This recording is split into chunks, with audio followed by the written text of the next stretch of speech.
facette du bras de fer Israël-Iran qui se joue cette fois sur les réseaux sociaux. C'est déjà devenu l'un des thèmes de la campagne présidentielle aux États-Unis. Twitter aurait-il une politique de censure à deux vitesses? On a le plaisir d'accueillir pour en parler la députée israélienne Michal Kotler. Bonjour et merci à vous d'être venue. Vous êtes récemment entrée à la Knesset sur la liste bleu-blanc à la faveur de la loi dite norvégienne. Alors vous êtes illustrée il y a quelques jours en commission parlementaire à la Knesset justement en dénonçant le fait que commençait Twitter à censurer Donald Trump concernant certains tweets sur le Covid-19, mais n'a rien fait en revanche face au guide suprême iranien, donc l'ayatollah Ali Khamenei, qui publie chroniquement, comme on le sait, sa volonté d'en finir avec ce qu'il appelle le régime sioniste, donc détruire Israël tout simplement. Expliquez-nous d'abord ce qui vous a poussé à monter au créneau, vous personnellement. Il est très important de parler de ce sujet et d'en débattre. Vous avez raison. La question est en ce sens. Quelle est la différence entre l'appel au génocide par les dirigeants d'Iran et les déclarations politiques de tel ou tel dirigeant politique?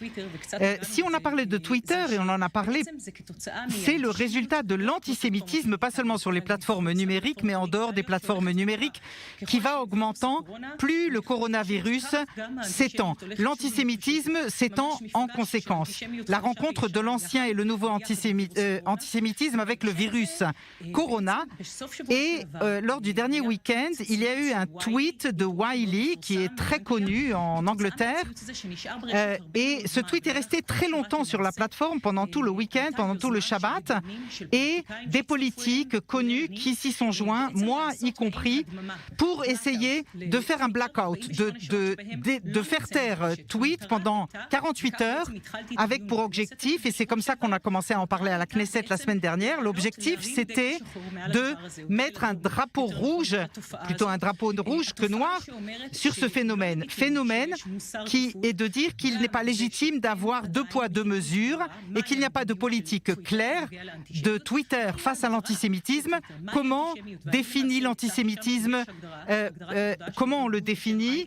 Et donc le HIRA, qui a déjà adopté cette définition dans 30 pays du monde, en dehors des plateformes, pour traiter du problème, il faut d'abord le définir. Et c'est pour ça qu'on a eu ces débats, pas seulement avec Twitter, avec toutes les plateformes numériques.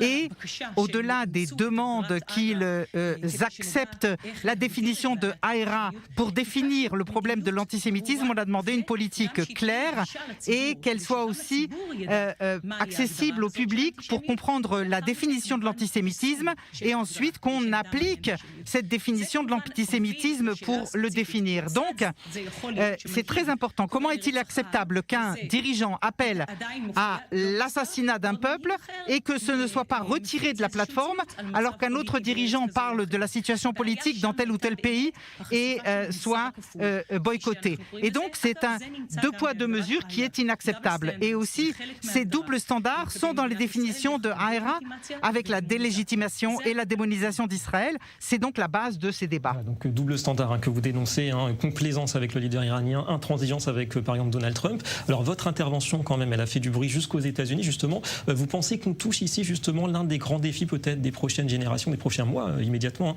le pouvoir des réseaux sociaux, leur possibilité de faire irruption dans les grands dossiers nationaux et aussi internationaux? Je pense que nous n'avons pas le choix que d'entrer sur ces sujets très importants. Je pense que la demande de toutes les plateformes digitales, c'est de prendre leurs responsabilités, d'identifier le fait qu'ils ont beaucoup de force et que cette force implique beaucoup de responsabilités. Notre rôle, c'est de demander des comptes sur le fait qu'ils ne prennent pas leurs responsabilités, savoir quelle est leur politique de manière générale sur le thème de l'antisémitisme en particulier aussi. Ça ne concerne pas seulement l'État d'Israël ou les Juifs.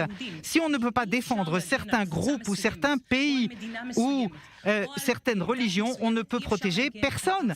Et c'est exactement ça le deux poids, deux mesures. Ce double standard qui affaiblit la loi et les valeurs qui font que nous nous sommes lancés sur ce point. On profite de votre présence, puisque vous êtes député membre de la coalition actuellement au gouvernement. Est-ce que vous pensez qu'aujourd'hui, le gouvernement, la coalition, est au bord de la crise et qu'on se retrouve à nouveau tout près de nouvelles élections, notamment à cause de la crise du budget, le vote du budget? Je voudrais dire quelque chose.